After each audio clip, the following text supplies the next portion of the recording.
This army chief's son waved his father's badge, until Judge Judy's sentence shocked the courtroom. Imagine walking into a courtroom thinking your father's rank makes you bulletproof.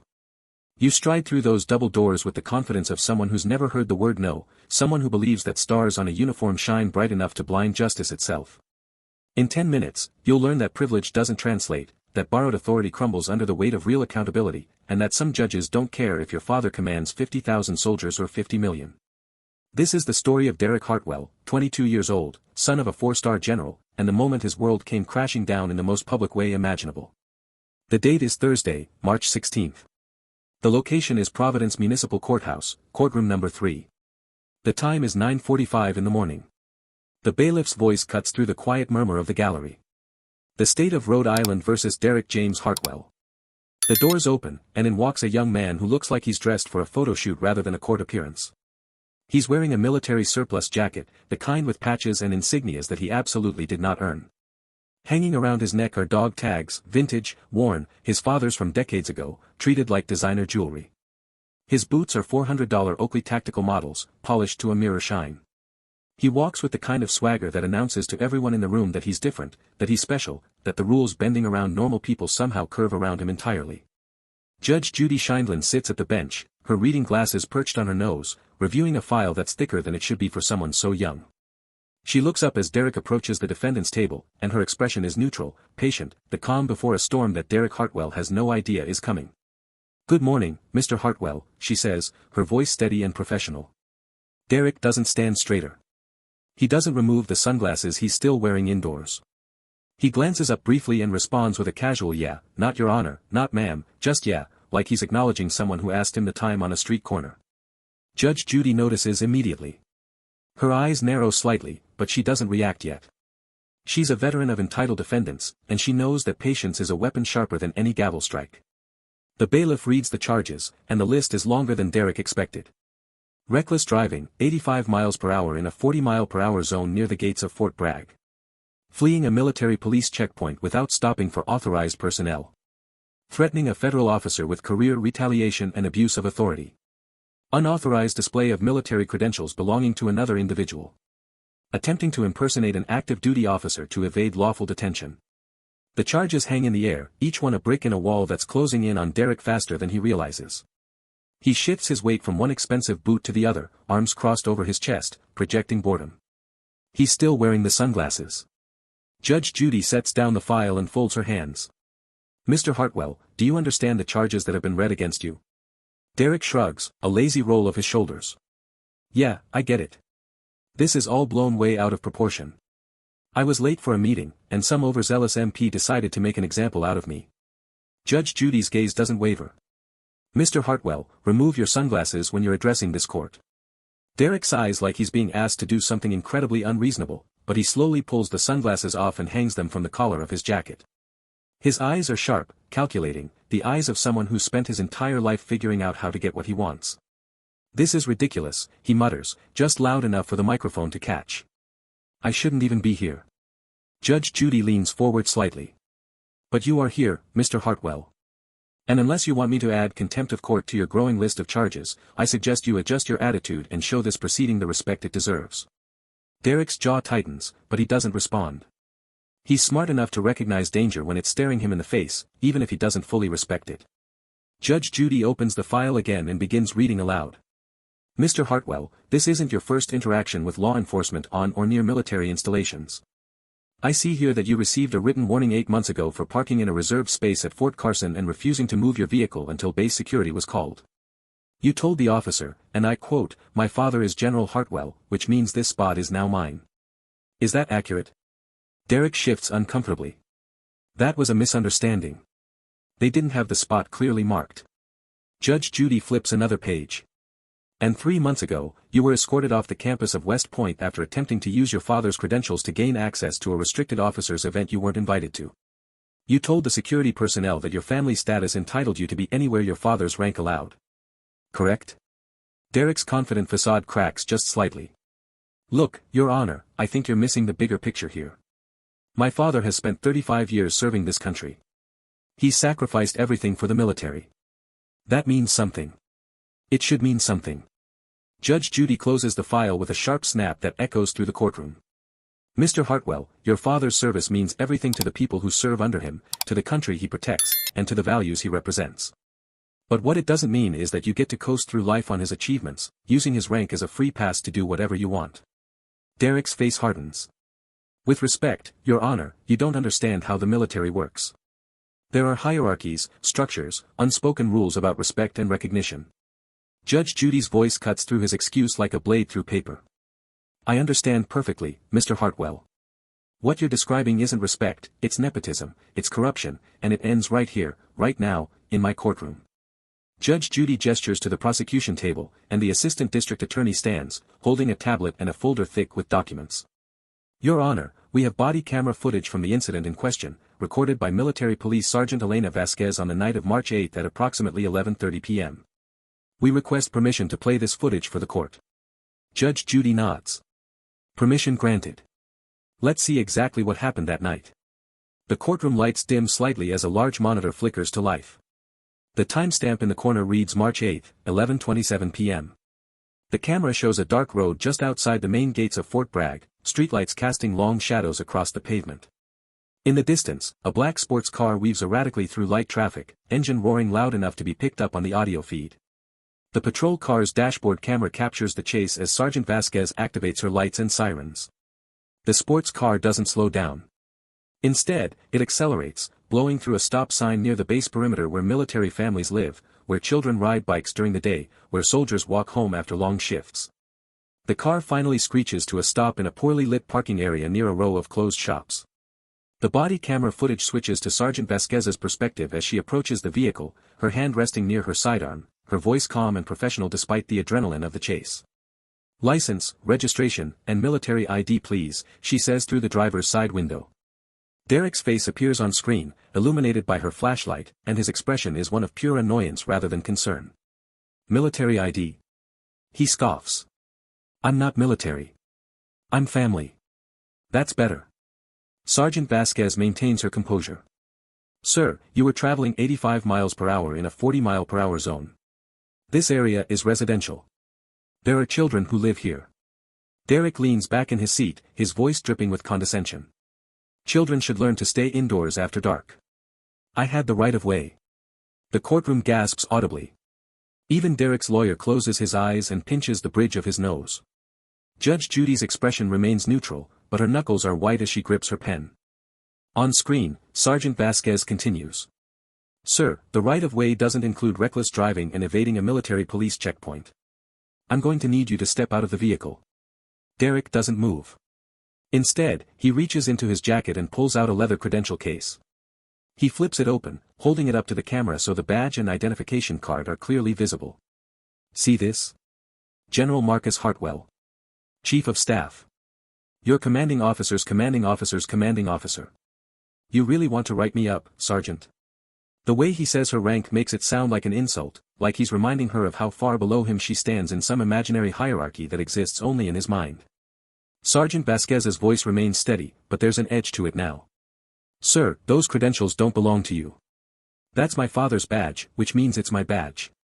Family privilege. It's a thing. Look it up. Sergeant Vasquez takes a measured breath on the footage, her professionalism never wavering despite the clear provocation. Sir, I'm going to issue you a citation for reckless driving and failure to stop at a military checkpoint. Derek's expression transforms from smug confidence to cold menace in an instant. His voice drops lower, more threatening. Sergeant Vasquez, is it? Let me explain something to you. My father didn't spend 3 decades building his career so that some overachiever with a badge could harass his family. You write that citation, and I guarantee you'll spend the rest of your very short military police career reviewing inventory sheets in some supply depot in Alaska. Ever been to Elmendorf Air Force Base in January? It's -40 degrees, and you'll have plenty of time to think about this moment. The courtroom falls into complete silence. Even the court reporter stops typing momentarily, shocked by the brazenness of the threat captured on camera. Sergeant Vasquez's voice remains controlled, but the camera picks up the slight tension in her shoulders. Are you threatening me, sir? Derek laughs, a sharp, ugly sound. I'm not threatening you. I'm educating you about reality. One phone call from my father and you're done. Or you could tear up that citation right now, we both forget this happened, and you continue your little career without any complications. Your choice, Sergeant. The footage continues as Sergeant Vasquez, to her enormous credit, proceeds to write the citation despite the threats. Derek's anger escalates. He steps out of the car without being asked, getting into her personal space, his voice rising. You're making a huge mistake. My father didn't build a 35-year career in the United States Army so weekend warriors like you could power trip on his family. Do you understand who you're messing with? The camera shows Sergeant Vasquez handing him the citation, her hand remarkably steady. Sir, you'll receive a court date by mail. Please drive safely. Derek snatches the paper from her hand, crumples it into a ball, and throws it on the ground at her feet. This isn't over, he says, jabbing his finger toward her face. Not even close. Judge Judy signals for the footage to be paused. The frozen image on screen shows Derek's face twisted in rage, his finger inches from Sergeant Vasquez's face, the crumpled citation on the ground between them. The judge removes her glasses slowly and sets them on the bench. Mr. Hartwell, you just watched yourself threaten a federal officer, attempt to use your father's credentials to evade lawful detention, and demonstrate complete contempt for military authority. Do you have anything to say? Derek shifts in his chair, some of his earlier confidence draining away. Your Honor, that video doesn't show the full context. She was antagonizing me from the beginning. She had an attitude. Judge Judy's voice cuts through his excuse like ice. Mr. Hartwell, I watched the same footage you did. Sergeant Vasquez was nothing but professional while you behaved like a spoiled child throwing a tantrum because someone dared to hold you accountable.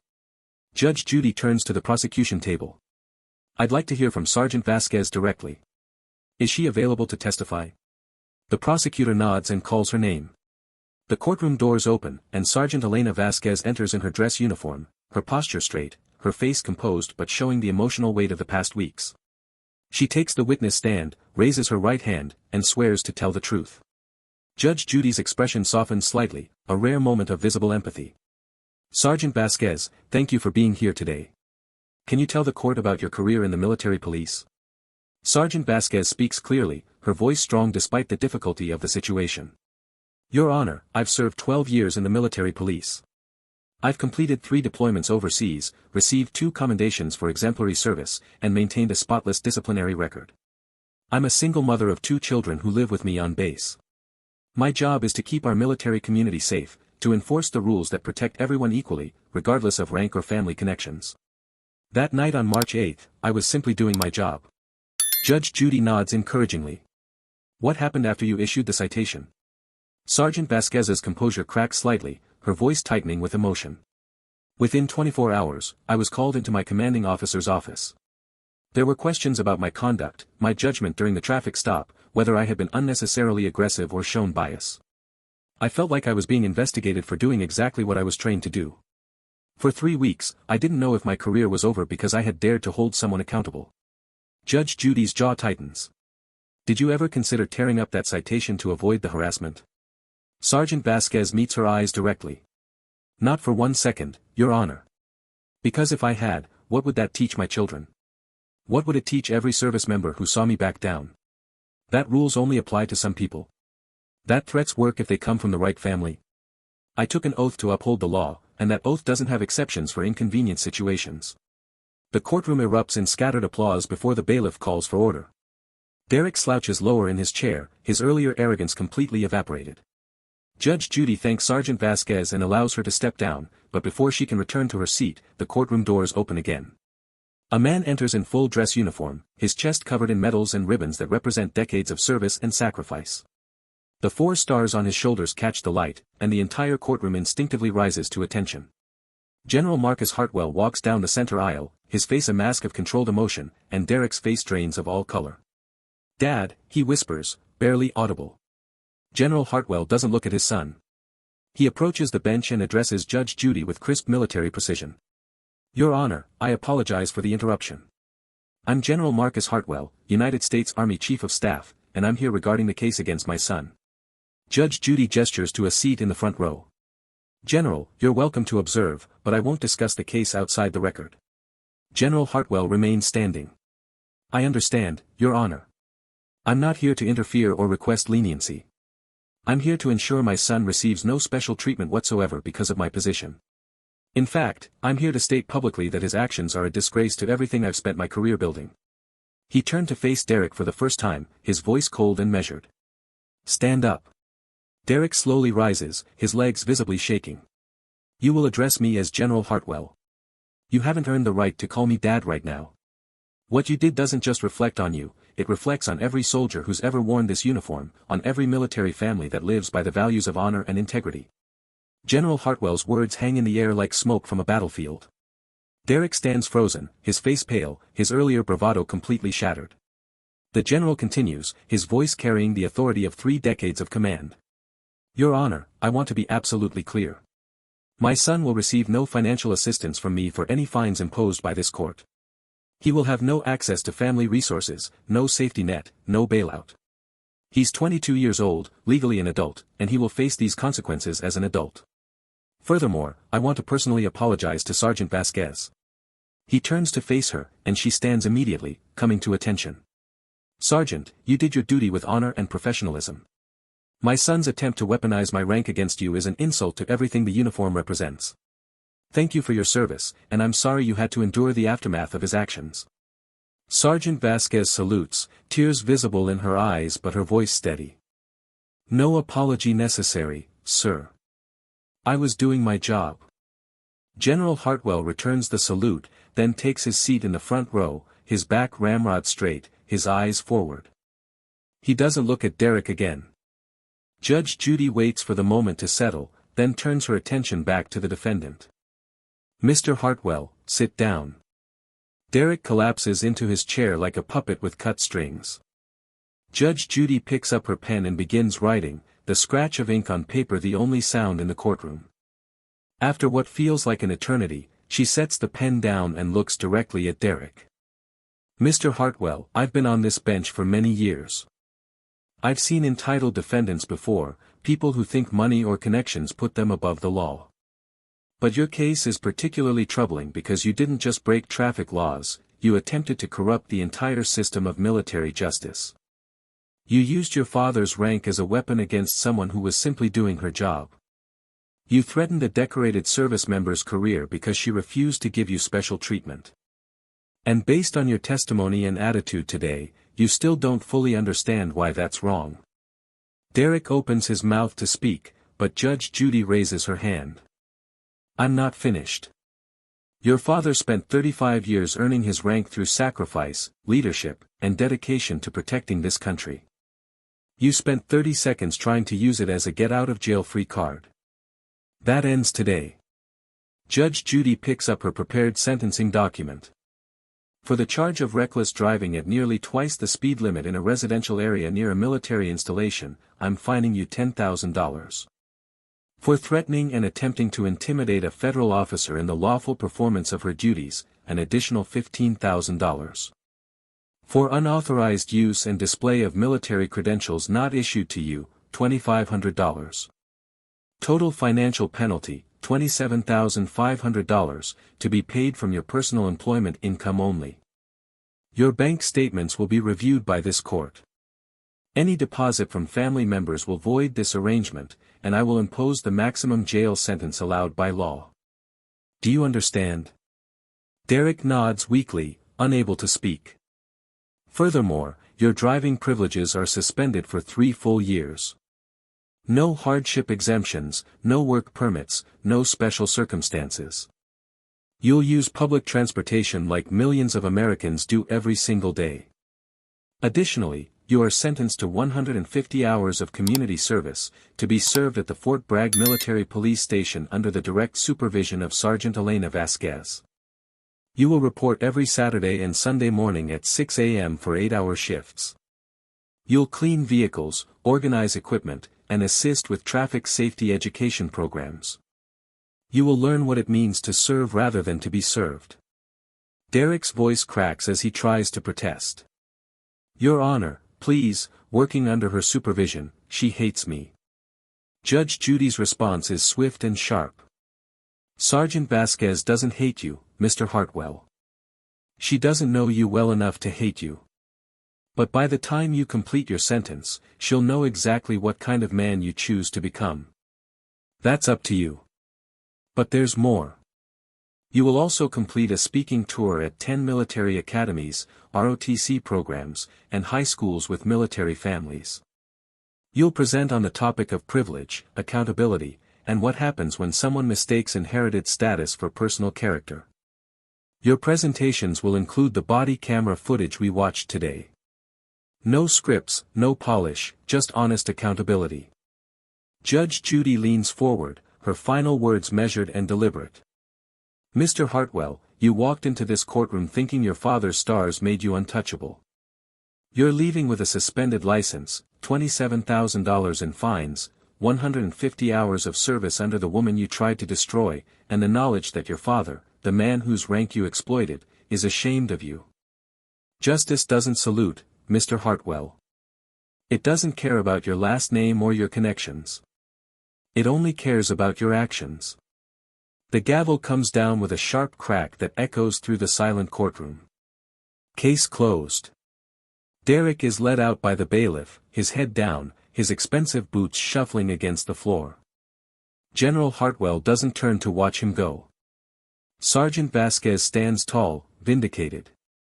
And Judge Judy closes the file on Derek James Hartwell, another entitled defendant who learned that in her courtroom, privilege means nothing and accountability means everything. 6 months later, Derek completes his final community service shift. Sergeant Vasquez signs off on his paperwork without fanfare. He's different now, quieter, humbler, though whether the change is real or just survival instinct remains to be seen. His father still hasn't spoken to him privately. That relationship, like respect itself, will have to be earned back one honest action at a time. Some badges can't be borrowed. Some lessons can't be bought. And some prices must be paid in full.